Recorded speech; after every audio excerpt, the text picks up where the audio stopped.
Pernikahan di atas kertas.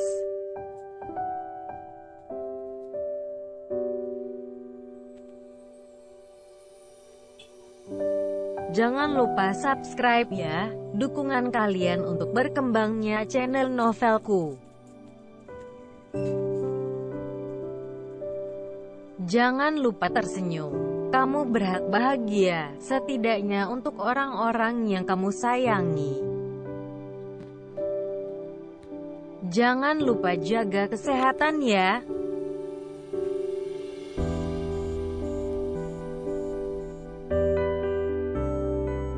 Jangan lupa subscribe ya, karena subscribe itu gratis selamanya.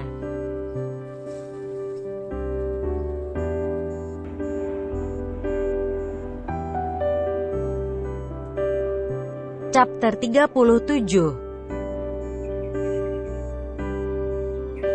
Aku yang lebih bodoh, karena telah membiarkan hatiku untuk mencintai seorang pecundang, ucap Senja mengalihkan pandangannya.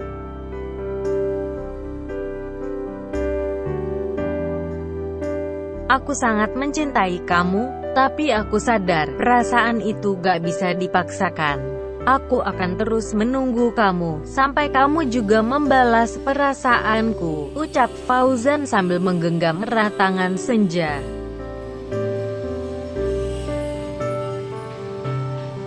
Senja tak merespon apapun dari ucapan Fauzan. Ia masih membeku, bukan saja karena kata-kata bijak itu, melainkan perasaan Fauzan yang sebenarnya sudah terbalaskan. Wanita itu berkali-kali melemparkan pandangannya ke seluruh penjuru ruangan. Nampaknya ada sesuatu hal yang membuat Fauzan berubah menjadi lebih manis. "Kenapa sih, kamu ngeliatin apa?" tanya Fauzan mengikuti gerakan mata Senja. "Di rumah sakit ini kayaknya banyak setan deh. Setan bijak, lalu kamu kerasukan deh dan jadi bijak gitu kayak sekarang." "Heh, ya ampun, ada-ada aja kamu tuh." Fauzan tertunduk sambil menahan tawanya yang begitu lepas. Ia tak menduga bahwa sang istri juga bisa menjadi humoris seperti itu. "Tapi kamu janji ya, gak akan ngelakuin hal buruk apapun ke Raka. Kamu harus ingat, sebelum kita mengenal pun aku udah gak ada hubungan apa-apa sama dia. Jadi please, jangan mencelakakan orang lain," seru Senja berharap sang suami mau mendengarkan nasihatnya. "Aku udah bilang tadi kan, pemenang tak akan mau mengotori tangannya untuk sekedar mengusik pecundang. Raka bukan musuhku." "Syukurlah jika itu memang kebenaran. Kita punya masalah yang jauh lebih penting untuk dipikirkan dibanding hanya sekedar membicarakan masa lalu," ucap Senja sambil menatap Lirineta. "Masalah yang lebih penting?" tanya Fauzan berpura-pura. "Apa yang kamu pikirkan? Atau jangan-jangan sebenarnya kamu tahu siapa yang menabrak mereka?" tanya Senja menebak-nebak.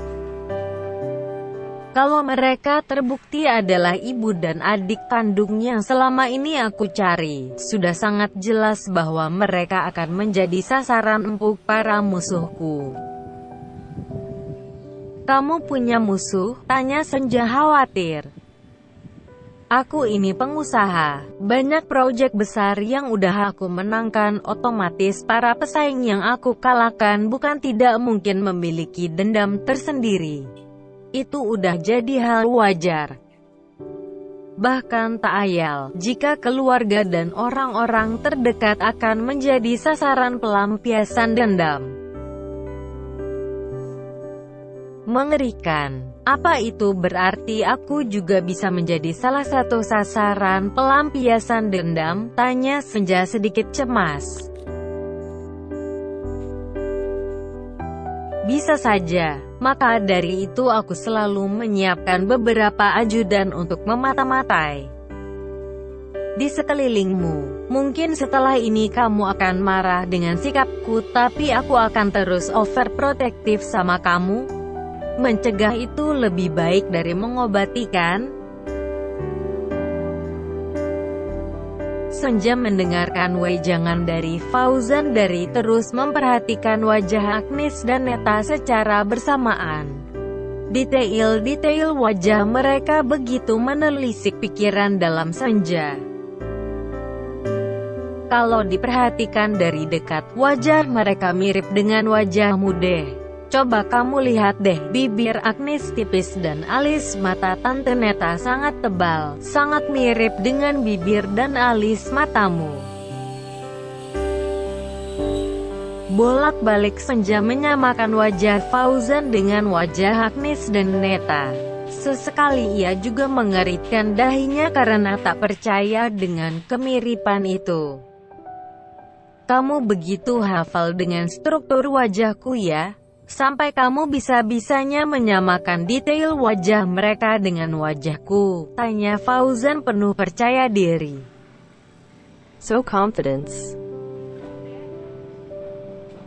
Iya dong, punya istri yang gak pernah mau mengakui cintanya pada suaminya itu harus sering-sering peka dengan penuh percaya diri. Wanita itu hanya ingin dimengerti. Tanpa mereka sadari bahwa orang di sisinya itu tidak memiliki ilmu untuk bisa mendengarkan isi hatinya. Belum sempat menanggapi ucapan dari sang suami, tiba-tiba hal tak terduga terjadi. Jemari Neta tiba-tiba bergerak. Mulut wanita itu juga bergerak-gerak, seraya mengartikan sebuah kata maaf. Tante Neta, aku panggil dokter dulu, ucap Senja refleks keluar ruangan. Sedangkan Fauzan masih terus menemani kesadaran Neta yang belum pulih. Ia juga mencoba memanggil tenaga media lain melalui tombol darurat pasien. Sebelum dokter tiba di ruangan, Neta sudah lebih dulu sadar dari komanya. Tanpa disangka, ia malah menangis saat melihat Fauzan. Tante, ini Fauzan. Tante kenapa menangis? Tanya Fauzan merasa bersalah. Jawab Tante, Fauzan. Siapa nama lengkap kamu? Tanya Neta terbata-bata. Nama lengkapku, Ganendra Fauzan Arsyadinata, Tante. Neta mengusap pipi Fauzan perlahan. Matanya berkaca-kaca saat melihat sosok laki-laki yang selama ini ia rindukan. Sosok laki-laki yang lahir dari rahimnya dan terpaksa harus ia tinggalkan sejak bayi. Laki-laki itu kini telah bertumbuh menjadi pria dewasa yang otoriter dan penguasa. Fauzan, maafkan Mama, ucap Neta berusaha memeluk Fauzan. Fauzan terpaku dengan ucapan Neta. Ia tak mengerti dengan ucapan Neta yang begitu mendadak.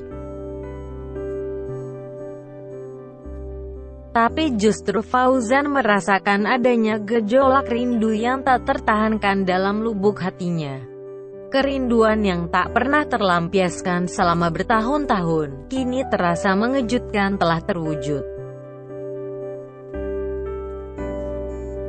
Mama, maksud Tante, tanya Fauzan menahan perasaannya.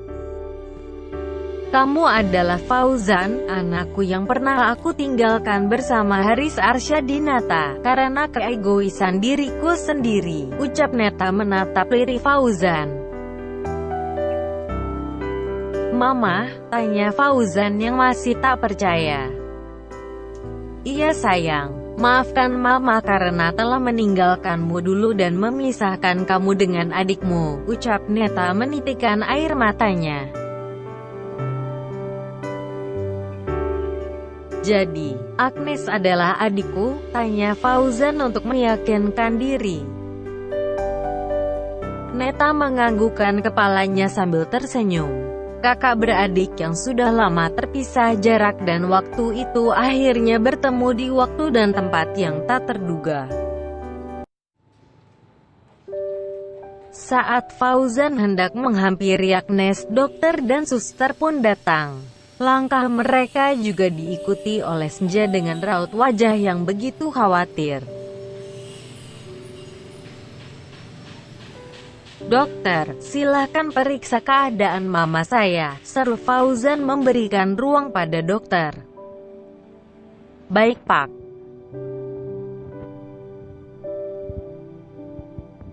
Senja terkejut dengan ucapan Fauzan. "Mama saya." Kenapa Fauzan menyebut Tante Neta sebagai mamanya? "Maksud kamu apa? Kok kamu menyebut Tante Neta sebagai mama kamu? Halu ya kamu ya?" tanya Senja menyindir. "Aku gak halu sayang, ternyata Tante Neta adalah ibuku yang selama ini aku cari. Nanti kita bicarakan lagi ya, yang terpenting sekarang keadaan mamaku," ucap Fauzan memberikan pengertian. "Aku gak halu sayang, ternyata Tante Neta adalah ibuku yang selama ini aku cari. Nanti kita bicarakan lagi ya, yang terpenting sekarang keadaan mamaku," ucap Fauzan memberikan pengertian. "Bagaimana kondisi mama saya, Dok?" tanya Fauzan menghampiri dokter tersebut. "Keadaan Ibu Neta sangatlah baik. Tekanan darahnya juga normal. Hanya saja ia denyut nadinya masih di atas normal karena mungkin ada suatu hal yang beliau pikirkan hingga membuatnya shock."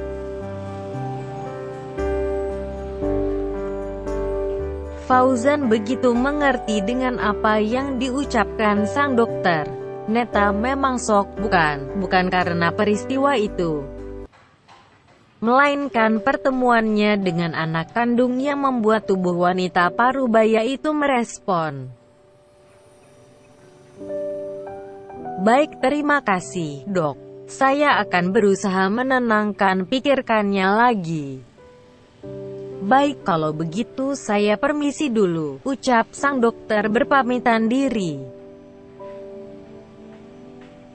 Setelah sang dokter dan suster keluar dari ruangan, Senja menghampiri sang suami yang sudah lebih dulu mendekati Neta. Pikirannya masih menerawang jauh kala kedekatan mereka seperti orang yang sudah saling lama kenal. "Bagaimana kabar Tante? Apa yang Tante rasakan?" tanya Senja memegang kaki Neta di pinggir patien bed. "Tante sangat baik, jauh lebih baik ketika Tante udah melihat anak kandung Tante yang pertama," ucap Neta mengusap wajah Fauzan. "Kamu berhutang penjelasan padaku, Fauzan. Aku gak mungkin kan minta penjelasan dari orang yang baru sadar dari komanya," ucap Senja memberikan kode pada sang suami. "Tante Neta adalah ibu kandung yang selama ini aku cari. Beliau merasakan ada hal yang beda dariku, begitu pula aku. Apalagi saat aku memberitahu nama lengkapku, beliau langsung sadar bahwa itu nama yang pernah beliau dan papa kasih buat aku. Jadi Tante Neta adalah ibu kandung, berarti dia adalah ibu mertuaku?" tanya Senja yang langsung memeluk Neta cukup erat.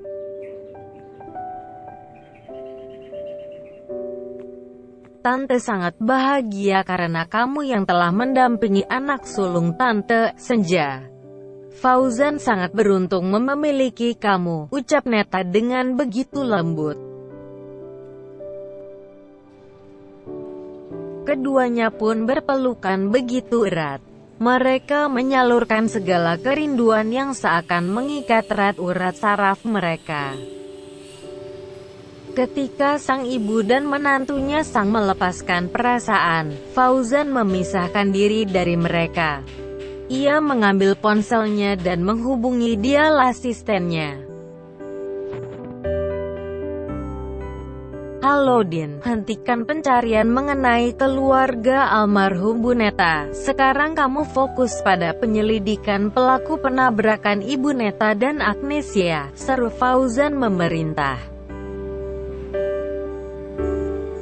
Baik Pak. Senja, kamu lihat deh suamimu itu, ia tumbuh menjadi laki-laki yang dingin dan otoriter, persis seperti ayahnya sewaktu muda, ucap Neta menggoda.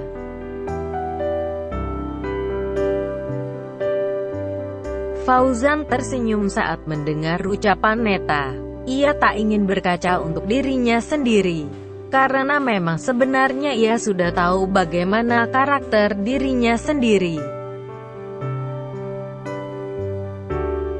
Iya tante, dia sangat dingin dan otoriter, semua hal benar-benar dipikirkan matang-matang.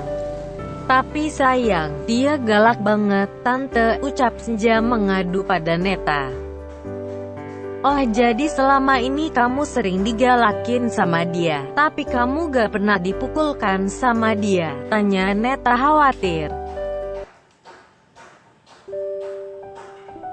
Gak tante, hanya aja. Senja memotong ucapannya sambil melirik Fauzan sejenak. Andai semuanya memang bisa terjadi sesuai rencana, pasti tak akan ada perasaan yang harus disembunyikan.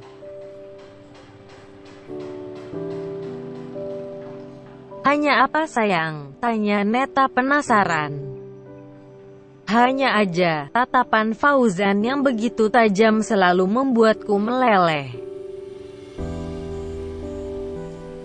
Fauzan tersenyum simpul saat mendengar pernyataan dari Senja. Meski ia tahu itu adalah sebuah kebohongan, setidaknya itu cukup membuat Neta sedikit bahagia. Ah kamu bisa aja, tante yakin selama ini kalian adalah pasangan suami istri paling romantis abad ini. Tante bersyukur bisa menemukan kalian dalam keadaan anak tante yang begitu dicintai oleh istrinya.